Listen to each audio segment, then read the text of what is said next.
आज हम पढ़ेंगे food and habits, food groups. Food nutrients are of 5 types: carbohydrate, protein, fat, vitamins and minerals. Okay, carbohydrate are energy giving food. They gives us energy, and it includes sugar and starch. Sources of carbohydrate are, खाने में हम चपाती लेते हैं, rice लेते हैं, potato, sandwich bread लेते हैं, bananas, chocolate and sweets. जिन जिन चीज़ में स्टार्च और शुगर है वो सब रिच फ्रूट हैं कार्बोहाइड्रेट की. कार्बोहाइड्रेट का काम क्या है? Function of carbohydrate, it gives us energy. Protein is the body building food. It helps in making new cells. It helps in growing the cells. It helps in repair the damaged cells and replace the old and dead cells. So it is important for growth. It is important for growing child and pregnant lady. So it is important for repair, regenerate and growth. They are also called body building food. ठीक है. Rich source of protein are, vegetarian में क्या क्या है? Milk है, चीज़ है, nuts हैं, Ps हैं, पल्सेस हैं. सुबह हमने दूध पिया, खाने में हमने दाल खाई, चीज़ लिया, पीज ली, नट्स खाए. नॉन वेजिटेरियन सारा फूड जो होता है वो रिच सोर्स ऑफ प्रोटीन है, जैसे फिश, मीट, चिकन, एग्स. ठीक है. They are important for kids and pregnant female. और हमारी बॉडी के सब पार्ट, जैसे स्किन में केराटिन प्रोटीन होता है, बोन में भी प्रोटीन होता है, ब्लड में भी हीमोग्लोबिन में ग्लोबिन प्रोटीन होता है, हेयर में केराटिन होता है, नेल्स में केराटिन होता है. सब चीज़ें प्रोटीन से बनी है. हर एक body cell is made up of protein. Okay. फिर सेल्स जो होती हैं वो स्मॉल स्ट्रक्चर होती हैं, वो माइक्रोस्कोप से दिखती हैं, और each and every part of body is made up of cell, and this cell is made up of protein. Now next is fat. Fat gives us energy. It gives more energy than carbohydrate. It helps in storing the energy for future use like hibernation and estivation. Hibernation winters में frog का होता है, estivation is during summer. तो fat is important for more energy, for storing energy, for temperature regulation. जैसे thick skin रहेगी, fatty skin रहेगी panda की too and polar bear की, to protect them from cold, extreme cold. And it is important, fat is important for nerve tissue, nerve cell का CNS के development के लिए ज़रूरी है. तो up to 10 years fat intake is important. घी और वो लेना चाहिए. Excess fat lead to diseases like obesity and heart disease. Rich source of fat are oil, ghee, butter, groundnut, potato chips. Okay, ये फैट के वो हैं. Vitamins are also known as protective foods. They are required daily but in a small quantity because their deficiency leads to deficiency diseases. They are required each and every day. They help in keeping our body parts like eyes, nerves, gums, skin, bone in proper condition. इनकी deficiency से, and they are very very important for fighting against diseases. Okay. Minerals are needed in small quantity and they help to grow our body part healthy. Minerals के example हम पढ़ चुके हैं. Bone में, teeth में calcium होता है. Rich source of calcium is milk. Phosphorus होता है बोन में, फिश में होता है फॉस्फोरस. आयरन होता है हीमोग्लोबिन में, हीम मतलब आयरन. ग्रीन वेजिटेबल, जैगरी, इन सब में आयरन होता है. पोटेशियम होता है बनाना में, and it is important for conduction nerve cell. और हर सेल में एक पंप होता है, सोडियम पोटेशियम पंप, जो नर्व के लिए, जो सेल के लिए इम्पॉर्टेंट होता है. ऐसे ही सोडियम सॉल्ट में होता है, जो कि वो पंप की तरह पंप के लिए इम्पॉर्टेंट होता है. एंड ये तो फूड ग्रुप्स हो गए 5 चीज़ें. Then the other part is water and roughage.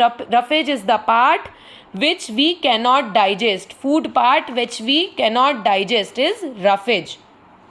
So water 4 to 8 glasses in a day लेना चाहिए. हमारा जो वेस्ट प्रोडक्ट रहते हैं वो स्वेट, यूरिन, मोशन के फॉर्म में बाहर आते हैं. And water is important to take out all these waste products. Okay. Lack of water leads to dehydration. And roughage, food rich in roughage is whole pulses, vegetable, fruits, whole wheat grains, carrot, radish. सलाद में भी होता है इसलिए carrot, radish, turnip, they are rich source of fiber. Fiber is important to digest our food and it helps our body to get rid of waste matter in the food we eat. And it is important to go to toilet regularly so that our stomach stay clean. Constipation नहीं रहना चाहिए. Whole wheat bread is better than white bread because it is rich in roughage. Whole pulses are better because it contains seed coat which has extra roughage. Now coming to balanced diet. Balanced diet means a diet which gives us all the nutrient in right amount needed by the body. A balanced diet include meals of different food groups along with roughage and water in adequate amount. मतलब 5 food groups रहे right amount में plus water and roughage भी रहे. This is called balanced diet.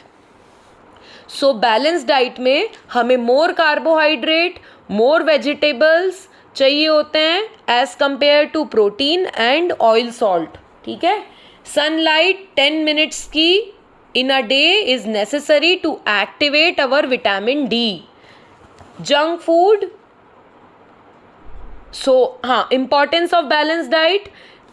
Children को because they need more protein and carbohydrate and old person they need less carbohydrate and fat. Accordingly हमारी जैसी lifestyle है, whether we are heavy worker और sedentary lifestyle, accordingly person को अपनी diet plan करनी चाहिए. Now coming to junk food. Junk food is rich in fat, salt, sugar but less in protein, vitamin and mineral.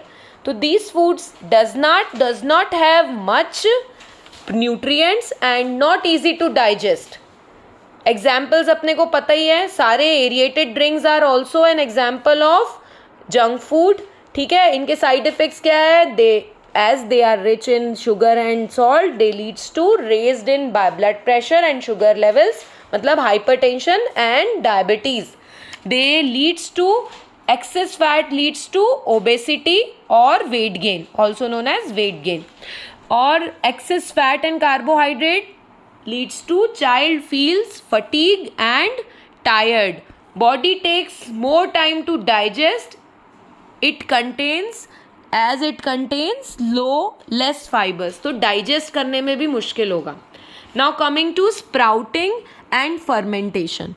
Sprouting is the process of germination in which we soak the whole seed and sprouts come out of seed, in which baby plants start coming out. मतलब sprouted उसमें क्या क्या रहता है? Protein, vitamins and mineral. Sprouts में क्या होता है? Sprouts are the seeds out of which baby plant start coming. So they are rich in protein, vitamin and minerals. What is fermentation? Fermentation मतलब fermented dough से इडली बनाना. It makes the food more nutritive and tasty. And milk converting into curd is also an example of fermentation. Fermentation में क्या होता है? Milk is converted into curd by lactobacillus. And this lactobacillus convert lactose of milk into lactic acid, and this lactic acid coagulates milk protein casein and forms curd. Acid बना देता है एक, जो milk को कर्ड में convert कर देता है और it makes it more nutritive, क्योंकि कर्ड डाइजेशन को इम्प्रूव करता है. Healthy foods are curd, it helps in good digestion. Apple rich in iron and fibre, 1 apple a day keeps the doctor away. Broccoli rich in calcium, potassium and fibers plus protein. Protein में भी rich होती है ये, ठीक है. Broccoli में nonveg के बराबर प्रोटीन होता है. Almonds are without peeling are rich in vitamin and mineral. They are good antioxidants.